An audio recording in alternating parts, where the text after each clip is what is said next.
Parapsychology Today, a program of investigation into the realms of the unknown. Suspend your mind for a moment and journey to a world beyond the five senses. Parapsychology Today is a program exploring ideas, theories, and concepts that have been around since ancient times. We'll journey to outer worlds and inner worlds. We'll look into such phenomena as past lives, UFOs, and hauntings. And we'll explore psychic ability as it relates to human potential. We do not intend to prove or persuade, but rather present theories and personal stories of ventures into the world of parapsychology. Whatever your beliefs, we hope this program will start you thinking about a reality beyond the five senses.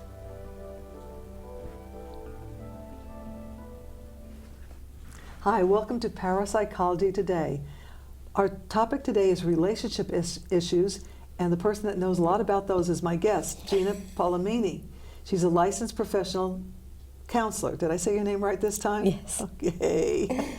Anyway, Gina, thank you for joining us on this show, and please tell us a little bit about your background and training and how you got into relationship issues. Should be interesting.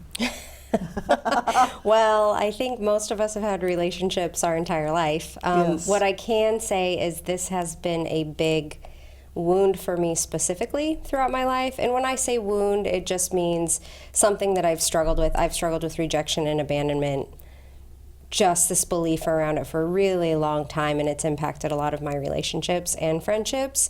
And so I've had my own experiences with that, and just with therapy in general.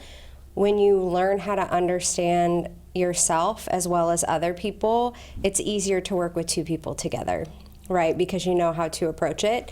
But You've had some training, right? I've had training. So with schooling, right? So I've got my AA from Mount Hood Community College. Associate of Arts. Associate of Arts. I went to PCC and got a CADC, an alcohol and drug counseling certification. I went to Marylhurst and studied human studies at Marylhurst University. Wow. And then I went to Lewis and Clark University and got my master's in mental health and addiction Supposed counseling. to be a very good school, by the way. Which one? Lewis and Clark. Lewis and Clark. Marylhurst was a really good school too. They're all good, but Lewis and Clark is it's a private school. It was great. I loved it. So you had relationship issues, so this has kind of affected your life. Do you want to tell us about them, or do you feel comfortable? You don't have to. Okay. No, yeah. Let's do it. Let's do it. I mean, I've had probably 4 major relationships in my life. I mean, I've dated on and off, but essentially we're talking romantic. I'm gonna talk romantic now. Okay, because the other thing we're going to talk about family later, friends and coworkers, but right now it's romantic. Yes. Okay. And it will relate to, so I'll start with romantic. So the romantic relationships in my life, I've had about 4 major romantic relationships. Each one of the relationships has taught me something specific, but what it really did was, essentially, as I look back, it triggered the needs that I felt were unmet as a child. And the relationships... For instance, not getting a lot of attention from the men I grew up with in my life. And that wasn't, they didn't know. Like, it's a generational thing, right? Their parents had taught them, their parents had taught them. It was a cultural thing too in my family. My family comes from the Basque region in Spain and Europe, as well as Italy. So like it's masculine oriented family origin, right?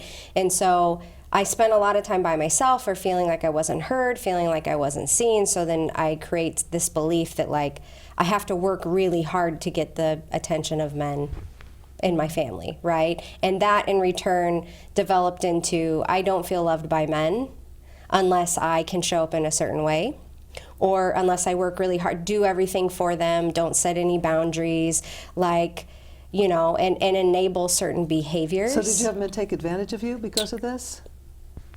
Yes. I've had men take advantage of me in multiple different ways. But it created a negative, I was self-abandoning myself every time I did something like that, which created more shame, it created more self-neglect, and it just made me more lonely. All I wanted in life was to be loved, was to be chosen, was somebody to love me, take care of me, appreciate me, And what I ended up finding, which is what I try to help a lot of my couples understand, is until you can actually do that for yourself, you can't really do that for another person. So until I learn to appreciate myself, until I learn to really love myself, until I learn to show up for myself and not abandon my values and morals and set boundaries, until I learn to do that for me, I couldn't do that for other people, which means I couldn't set boundaries because I wasn't doing it for myself. Right? I couldn't accept others because I wasn't doing it for myself. So I would give and give and give and give, and then I'd be so angry that they weren't doing that for me, but I also wasn't communicating. So I wasn't sharing it. Would you break up the relationship, or would they? I mean, a few of them broke it off, and a few times I broke it off. This is very personal, but do you feel like you've learned enough now that you might try to establish a relationship, or you? Oh yeah, I'm ready now. I know that I'm ready now. I've learned, I worked through, so one of the things we're going to be talking about is attachment issues, right? There's avoidant attachment, anxious attachment, secure attachment. Those are the basics, right? And then you can veer off into other types of attachment from there. I'm an anxious attachment style, which means that I chase and chase and give and give and give. I overgive to try to keep somebody around because I'm so scared of being abandoned. I attract avoidance. So I attract people in my life that they can't stand people like me because they get overwhelmed and they feel suffocated, they feel threatened. It's like a survival thing for them where they're just like, I feel suffocated and like I'm losing my freedom. Because you need my attention so much and you need me so much. I see, right? Yeah. And so it's this chase dynamic, right? And so, yeah, so I mean, I've had my own experiences with relationship issues and have healed a lot of it, and I say that I'm secure today and I have no problem. I'm okay being single now. I've also okay being in a relationship. That's good. I'm in a place in my life where I don't feel like if I set boundaries and somebody doesn't agree with those, that's okay. You're human. You get to have your values and morals too. If it doesn't align with mine, that's okay. And that's what I try to teach my clients is how do you be independent as well as come together but not get enmeshed and lost in the other person. So we're talking romantic. That's romantic relationships. Right. So do you see both couples and single people as well? Yeah. I have a few couples that I'm working with right now, and I also see singles. Is it easier to work with one or the other? It's kind of the same. As long as people are open, sometimes you get relationships where one person isn't as willing as the other person, which can be complex, right? Yeah. Which can be difficulties. Yeah, you do. That's okay. You don't have to talk about it. I think we're all in that place. Yeah. And now any more about romantic relationships? Should we move on to family? Let's move on to family. I think that's the basis of romantic. How about family relationships? Family is that can be really complicated. That's very complicated because it comes from family of origin. So I talked about, about in the family that I grew up in, I felt like the men were more of a priority than the women. Or the women had to work really, do all the cooking and cleaning and things like that, which isn't bad. But it felt like that was the only thing I was good for, essentially. Right. Or that's what made me important. Yeah. And it comes culturally from what their parents taught them, right? From how they grew up. And so there's this culture piece. So now there's an ancestral Now there's culture, but I'm this. thinking years ago the women stayed home and did all that, and the men went to work. But nowadays, don't you think it's different? The relationships have changed a little bit. It's more equal. Women are working and having professions just as much as men. Yes, and that can be a whole other dynamic in itself because I think what we're finding is a lot of women are wanting to be more in their feminine, and they want their men to be more in this masculine piece. But I think with a lot of the changes that has happened in society, women tend to have more of a masculine energy, which then doesn't mesh well when you have a masculine man. So then what happens is, but the women don't necessarily understand how to speak their needs because nobody taught them how to get in tune with feminine. Now, when I am talking about feminine energy, men and women carry both masculine and feminine energy, right? We all have it. Feminine energy is more being in the flow. It's not having to control. It's being more nurturing. It's being more like in the flow of things, not necessarily having a plan, but you have to feel safe in order to like be in the flow, right? And be creative. Like it's that creativity. Men can access that as well. But the men essentially want to be the planners, the doers, The right? The protectors. doers, the protectors, but also like, I'm going to go to work, I'm going to do this, I'm going to Yeah. provide, I'm going to protect. Right. Like, and if you have a woman in a relationship that has that energy as well as a man in that, They can conflict. yeah, Tony Robbins talks about that. He says if both people are like that, there's no desire. You're not desiring the other person. There's more conflict that happens because it's like, I like Tony there's no Robbins. polarity. Yeah. Interesting. Other family issues, probably, we live with my father's parents, so we had those issues too. I mean, years ago, kids live with their parents, and now they don't. I think for families, It might be a European thing too, because it's difficult because it comes from what we've been taught. So this goes back to a lot of things we've talked about as far as it comes from our belief systems and how we believe how we should be raised, what was taught to us. So if you come from a family where your father taught you one thing, you're teaching it to your kids, right? Sometimes you get somebody who's like, I don't want to teach my kids that, yeah, right? if you resonate with what your parents taught you. If Exactly. you don't resonate, then you... Exactly. But then what we're talking about is, so I have twin brothers, right? We all grew up in the exact same household. We all have, But they're boys and you're a girl. yeah, so they had a different experience, I think, Yeah. with that. But then it also comes down to we all created different beliefs. My brothers don't have necessarily rejection issues, right? But I do. So it's like Right. we Right. all deal with things differently. I think really what it comes down to is the way the family relationships and romantic relationships intertwine is if we had caregivers that didn't attune to our needs or meet our needs in the way that we needed that as children, that's going to reflect in our romantic relationships. I get it. We are going to, and I'm not saying everybody does this, but more often than not, we attract individuals that are similar to our caregivers in one way or another. Interesting. How about friends? Friends can mimic the same thing. They can mimic the same thing of some people attract friendships that take advantage of us, right? Or, you know, we're always the take advantage of fixers them. or we take advantage of them, right? It can vary like that, but that all comes down to how was I taught how to be in relationships? Now, your family's always your family, but your friends, you change friends over the years too. Like some you keep forever. I have a friend who I grew up with. We'll always be friends, but I've changed friends over the years.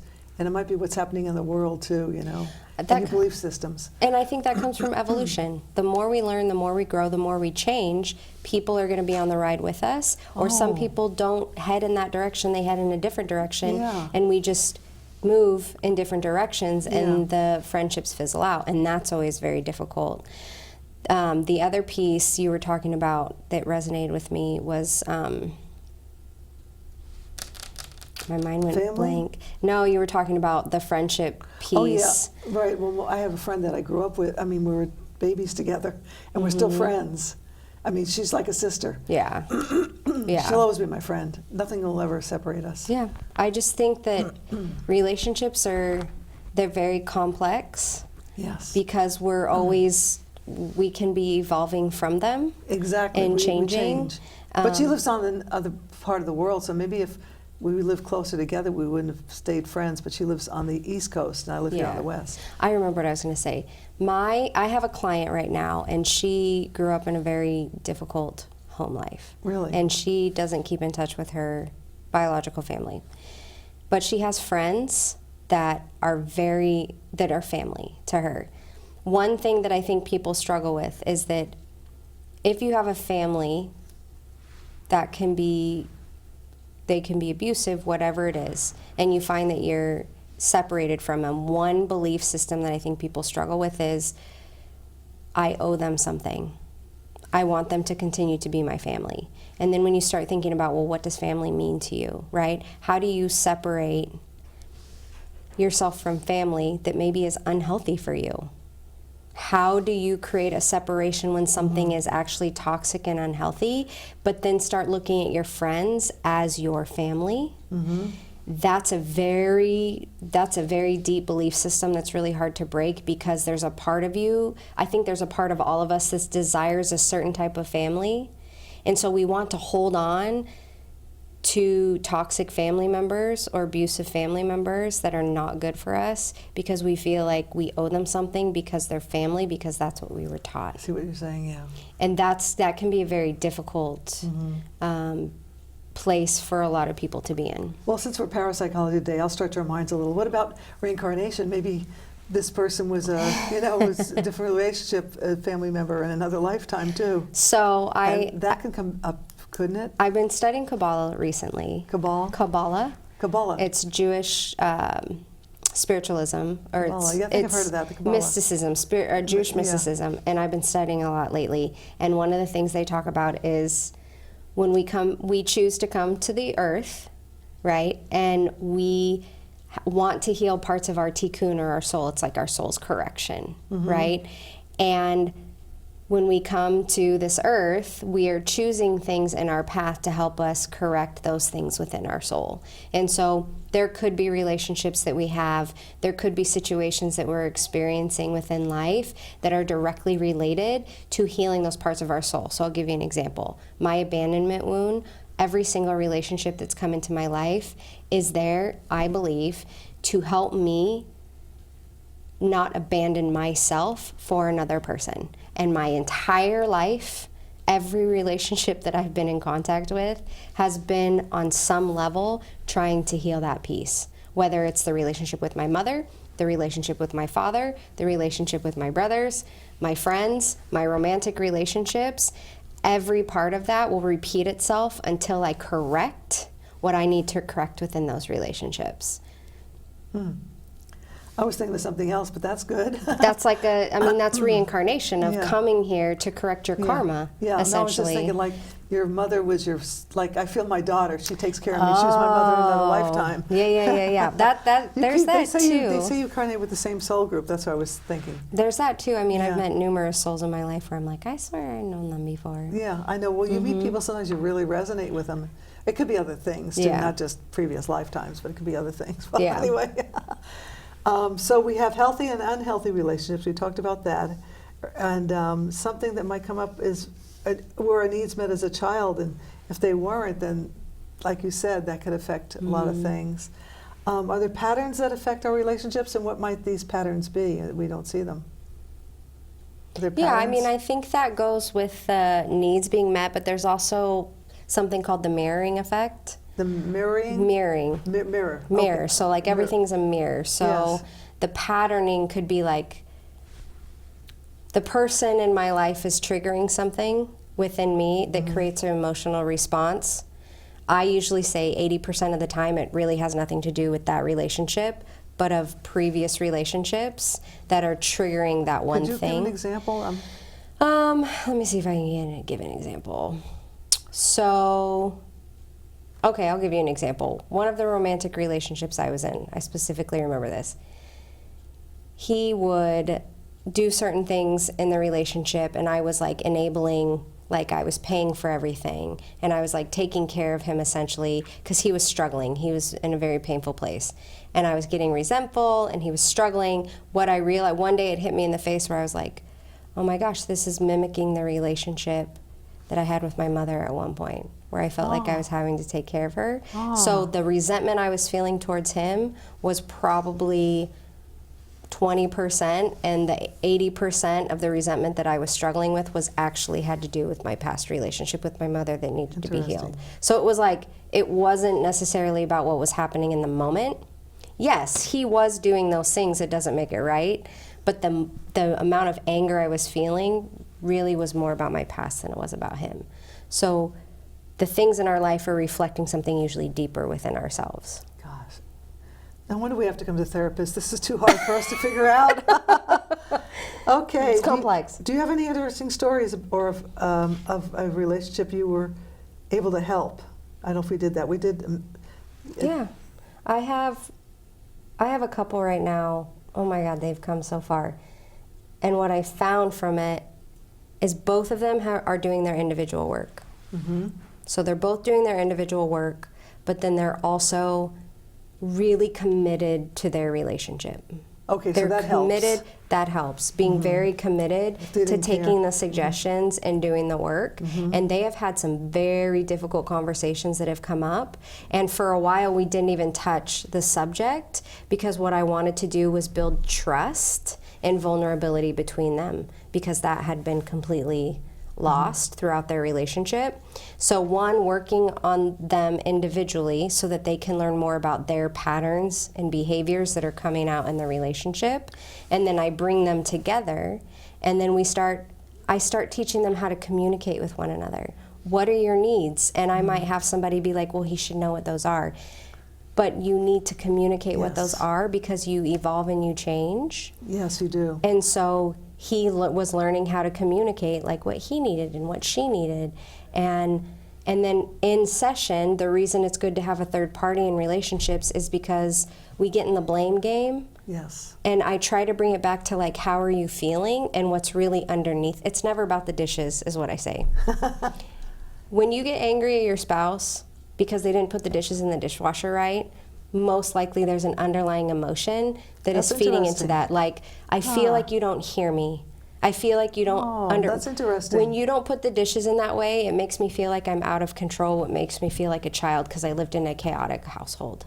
Wow. Do you see the breakdown of that? So it's like it's never really about what's going on, and so how do I start helping Complicated. how do I help the couples kind of be like, this is really about something underlining, and when you find out what that wound is for them, most couples never want to approach it in the same way because they realize the depth of pain that they're creating when they do that action because it's deeper than the dishes. Now, the people you help, they're able to keep that, or do they fall back into the Most of patterns? them are able to keep that. It's hard. Mm-hmm. It's really hard because you take like 3 steps forward and 5 steps back. It's a process. Gosh. Because you're not only are you trying to help, like work on yourself, but then how do you bring this in to the couples? And some people can do it faster than others, right? Hmm. So what's the longest a person's ever had to stick with you, and what's the shortest? Or, I mean, if you know that. If you don't worry about it. It's not that important. I was just curious. I would say the couple I was telling you, there's a woman, I wouldn't say couple, there's a woman that I've worked with probably for the last 3 years, and we were working 3 times a month for a year and a half, 2 years, and she just went down to like once a month in just 3 years. So my goal, this is what I tell my clients, my goal is we're going to get in, we're going to get dirty, and we're going to move. My goal is not for you to work with me for 10 years. My goal is for us to get through to a place where you can depend on yourself and you're aware of yourself and know how to function, to maybe you see me once a month or only when necessary. Like, that's the goal. Is I don't want to. I love my clients, but I you don't want want to to be move working. My goal and my purpose is to help people get to a place where they can function in the world without needing to come to therapy. Like, no kidding. Otherwise, you would Yes, be successful. You want to be successful. yeah. Well, and I know it's like that's my job, and like, you know, I of course want clients. I think I'll always have clients. It's more, I don't want you to come sit on my couch and just vent over and over and over about the same thing. Like, do you want to change this? Then let's get in here, let's figure out what's going on, and let's do some work. Like, I'm very passionate about that, which comes down to even the ideal client thing is I want to be with people who are ready to make the changes and are willing to kind of jump into Otherwise, the fire it'd be and do the frustrating work. for you and for them too. I don't want to just take people's money. Yeah, no. Just to take people's Well, money. you've been through this yourself, so you want to see them heal like you Exactly. you were able to heal. Is there anything you Exactly. want to add before we end this? Relationships are beautiful. I think they're complex nowadays. I think we tend to want to label that we have breadcrumbing, we have narcissism, we have controlling, we have love bombing, we have all these things. And I think that is not a healthy way to approach. Yes, they might be toxic behaviors, there's usually something underlining that's charging those behaviors. It's not as simple as this person's breadcrumbing me, or this person's ghosting me, or I feel like my spouse is ignoring me. It's more to it. I don't think there's ever an intentional thing, and relationships are so important, romantic or family or friendship, that if we can really understand ourselves more and like are open and willing to do the work to understand the other person, you will become so much closer in relationships that you ever have. And being vulnerable is the key piece to that. We have to learn how to be vulnerable, and most of us want to be seen, but we're too scared to let people see us. Really? Interesting. That's a good way to end. Okay, thank you, Gina. This has been another interesting conversation with you. This is great. Thank you so much. Thank you. Okay, so we're done. Thank you, folks, for watching another edition of Parapsychology Today. We will have an email that you can email us if you have some suggestions or people you'd like to be on the show. If you'd like to be on our show or topics you'd like, please email us at parapsychologytoday24@gmail.com. See you again soon. Thank you. Bye-bye.